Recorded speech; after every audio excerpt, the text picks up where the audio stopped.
খবর শুনছেন Kolkata news TV থেকে। প্রথমে হেডলাইন্স। ভোট মিটতেই 11 জন নবান্ন সভাঘরে পর্যালোচনা বৈঠক ডাকলেন মুখ্যমন্ত্রী। শূন্য হাতে এসেছি, এখন আর কিছুই রইল না, আক্ষেপ দিলীপের। তৃণমূলের বিজয় মিছিলে বোমা বেঁধে ফাটানোর ভিডিও ভাইরাল, তদন্তে বীরভূম পুলিশ। সর্বসম্মতিতে এগোবে এনডিএ জোট সরকার, কংগ্রেসকে খোঁচা দিয়ে দাবি মোদির। প্রচণ্ড ভিড়ে ঝোলাঝুলি, ট্রেন থেকে পড়ে মৃত্যু যুবকের, মানতে নারাজ রেল। বিস্তারিত খবরে যাওয়ার আগে ভিডিওটিতে লাইক দিয়ে চ্যানেলটি সাবস্ক্রাইব করে রাখুন। নবান্ন সূত্রে খবর, আগামী সপ্তাহটা রাজ্য প্রশাসনের জন্য অত্যন্ত গুরুত্বপূর্ণ, কারণ লোকসভা নির্বাচন শেষ হতেই প্রশাসনের কাজে গতি আনতে চাইছেন মুখ্যমন্ত্রী মমতা বন্দ্যোপাধ্যায়। আগামী 11 জন তিনি কলকাতায় একটি গুরুত্বপূর্ণ বৈঠক ডেকেছেন। নবান্নের পাশে থাকা নবান্ন সভাঘরে এই বৈঠক অনুষ্ঠিত হবে। এই গুরুত্বপূর্ণ বৈঠক থেকেই প্রশাসনিক সংস্কারমূলক বেশ কিছু গুরুত্বপূর্ণ পদক্ষেপ করা হতে পারে। বিকেল 4টায় এই বৈঠক হবে, যে বৈঠকে সমস্ত দফতরে মন্ত্রী ও আমলাদের উপস্থিত থাকতে বলেছেন মুখ্যমন্ত্রী। এছাড়াও এই বৈঠকে উপস্থিত থাকবেন সমস্ত জেলার জেলাশাসক, পুলিশ সুপার ও আইজি, ডিআইজি পদমর্যাদার অফিসাররা। নবান্ন সূত্রে জানা যাচ্ছে, লোকসভা নির্বাচনের আগে সামগ্রিক প্রশাসনিক ক্যালেন্ডার মেনে বেশ কিছু কর্মসূচি হাতে নিয়েছে রাজ্য সরকার। নির্বাচন চলাকালীন এই প্রকল্প বা কর্মসূচির অগ্রগতি কতটা হয়েছে সেই বিষয়ে খবরাখবর নিতে পারেনি মুখ্যমন্ত্রী। একই সঙ্গে নির্বাচন চলাকালীন সামগ্রিকভাবে আইন শৃঙ্খলার গোটা বিষয়টি নির্বাচন কমিশনের হাতে ছিল, কিন্তু বৃহস্পতিবার আদর্শ আচরণবিধি সমাপ্ত হয়েছে। এখন আইন শৃঙ্খলা বজায় রাখার দায়িত্ব রাজ্যের। তাই এই অবস্থায় যাতে কোনো অপ্রীতিকর ঘটনা না ঘটে, তাই এই বৈঠক থেকে পুলিশ তথা প্রশাসনের কর্তা ব্যক্তিদের সতর্ক করতে পারেন মুখ্যমন্ত্রী। যতদূর জানা যাচ্ছে, এই মুহূর্তে রাজ্য সরকার চায় না কোনোভাবেই নতুন করে কোনো অস্ত্র বিরোধীদের হাতে তুলে দিতে। তাই শহর থেকে জেলার সামগ্রিক পরিস্থিতি যাতে নিয়ন্ত্রণ থাকে, যাতে সামগ্রিকভাবে উন্নয়নের কাজ এগিয়ে নিয়ে যাওয়া যায়, তা পর্যালোচনা করতেই এই বৈঠক বলে জানা যাচ্ছে।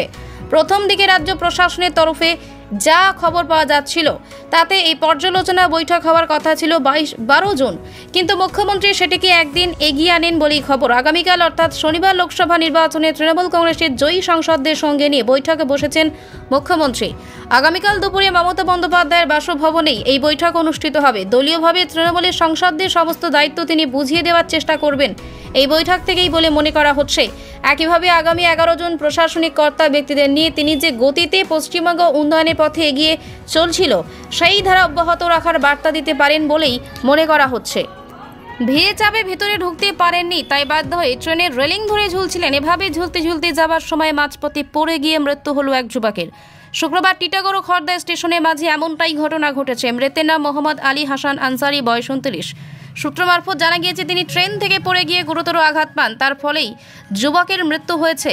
এদিকে টিটাগড় জিআরপি এবং পূর্ব রেল কর্তৃপক্ষ জানিয়েছে এখনও তদন্ত চলছে, তাই এই মুহূর্তে তার মৃত্যুর আসল কারণ জানা যাচ্ছে না।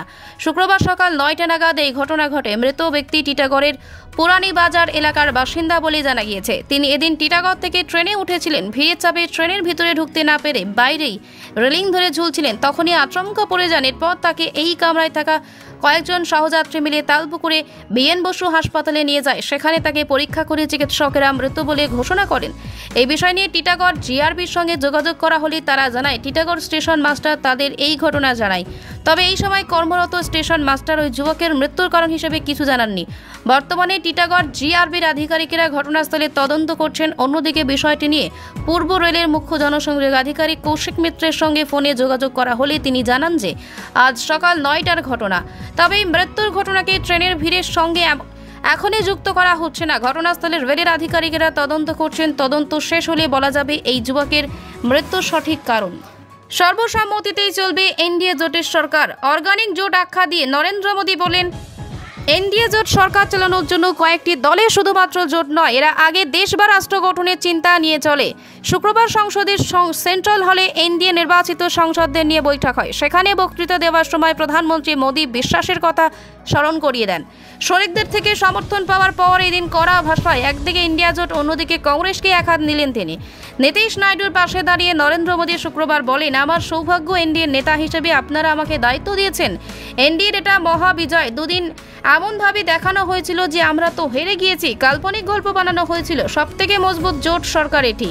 তারপরও জয় পেয়ে উন্মাদের মতো আচরণ করি না। বা পরাজিতদের প্রতি উপহাস করি না আমরা, এটাই আমাদের সংস্কার। গত দুটো টার্মের কোনোটিতেই জোট শরিকদের উপর নির্ভর করে সরকার চালাতে হয়নি বিজেপিকে, আর সে কারণেই হয়তো সেভাবে জোটের শরিকদের প্রস্তুতিও শোনা যায়নি নরেন্দ্র মোদীর গলায়। তবে এদিন বক্তব্যের শুরু থেকে শেষ পর্যন্ত জোট নির্ভরতার কথা ছত্রে ছত্রে উঠে এসেছে নরেন্দ্র মোদীর গলায়। এমনকি জোটের ভবিষ্যৎ নিয়ে বলতে গিয়ে এদিন প্রাক্তন প্রধানমন্ত্রী অটল বিহারী বাজপেয়ীর প্রসঙ্গ তুলে এনেছেন মোদী। এনডিএ জোট প্রসঙ্গে বলতে গিয়ে এদিন মোদী বলেন, দেশের রাজনৈতিক ইতিহাসে জোটের ইতিহাসে এতটা সফল জোট কখনো হয়নি যা এনডিএ করে দেখিয়েছে। জোটের ক্ষেত্রে এনডিএ সফল, প্রথমে এনডিএ ছিল, আজও এনডিএ আছে, পরে এনডিএও থাকবে। তো আমরা হারলাম কোথায়? এখানেই শেষ নয়, তৃতীয়বার সরকার এসে প্রাথমিক কাজ কি হবে তারও আভাস দিয়েছেন মোদী। তার কথায় সরকার চালানোর জন্য সংখ্যাগরিষ্ঠতা প্রয়োজন, কিন্তু দেশ চালানোর জন্য সর্বমত জরুরি। আমি অত্যন্ত দায়িত্ব নিয়ে বলছি, আগামী 10 বছর এনডিএ সরকার সুশাসন বিকাশের নয়া অধ্যায় লিখবে। আমার ব্যক্তিগত স্বপ্ন বিকশিত ভারতের স্বপ্নকে পূরণ করেই ছাড়ব। সবুজ আবির মেখে বোমা বাঁধছে 2 যুবক, তারপর ছুড়ে দেওয়া হলো কাছাকাছি মাঠে, তারপর সেই বোমা ফেটে বিস্ফোরণ। তৃণমূলের বিজয় মিছিল থেকে এভাবে বোমা বেঁধে এবং তা ছুড়ে দেওয়া হয়েছে বলে অভিযোগ, আর সেই ভিডিও ভাইরাল হতে শুরু হয়েছে বিতর্ক। জানা গেছে ভিডিওটি বীরভূমের পারুই থানার সালান গ্রামে। সেখানে দেখা যাচ্ছে সবুজ আবির মেখে বোমা বানিয়ে ফাটানো হচ্ছে ফাঁকা মাঠে। সেই প্রসঙ্গে বীরভূম জেলা তৃণমূল কংগ্রেসের কোর কমিটির সদস্য বিকাশ রায়চৌধুরী বলেন, আমি বিশ্বাস করি না তৃণমূলের কেউ বিজয় মিছিলে বোমা ফাটাচ্ছে, এটা তৃণমূলের কালচার নয়। বিরোধীরা দলের ভাবমূর্তি নষ্ট করতে চক্রান্ত করেছে। গরু পাচার ও আর্থিক তছরূপ মামলায় তিহারে বন্দী অনুব্রত মণ্ডল। এই অবস্থায় বলবো, লোকসভা কেন্দ্র থেকে প্রায় 3,28,000 ভোটে জয়ী হয়েছেন অনুব্রত ঘনিষ্ঠ তৃণমূল প্রার্থী অসিত কুমার মাল। তারপরেই বিভিন্ন জায়গায় ভোটের ফল প্রকাশের পর বিভিন্নভাবে হিংসার ঘটনা ঘটতে শুরু করেছে। কোথাও বিদ্যুৎ বন্ধ করে দেওয়া হচ্ছে, কোথাও জল বন্ধ করে দেওয়া হচ্ছে, কোথাও বিরোধীদের মারধর করার অভিযোগ উঠছে। এদিকে বীরভূমের পারুইর সালন গ্রামে দেখা গেল একেবারে অন্য দৃশ্য। তৃণমূলের বিজয় মিছিল থেকে বোমা বেঁধে ছুড়ে ফাটানো হচ্ছে। সবুজ আবির মেখে বোমা বাঁধছেন 2 যুবক, সেই বোমা গ্রামের মাঠে ছুটছে তারা।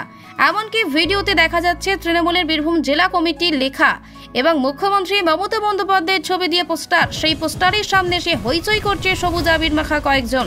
এমনই একটি ভিডিও ইতিমধ্যেই ভাইরাল হয়েছে। ভিডিওর সত্যতা যাচাই করেনি ইটিভি ভারত। তবে ভিডিওটি কারা বানিয়েছে, কারা বোমা বাঁধছিল, এই বিষয়ে দুষ্কৃতীদের চিহ্নিত করতে ইতিমধ্যে তদন্ত শুরু করেছে বীরভূম জেলা পুলিশ।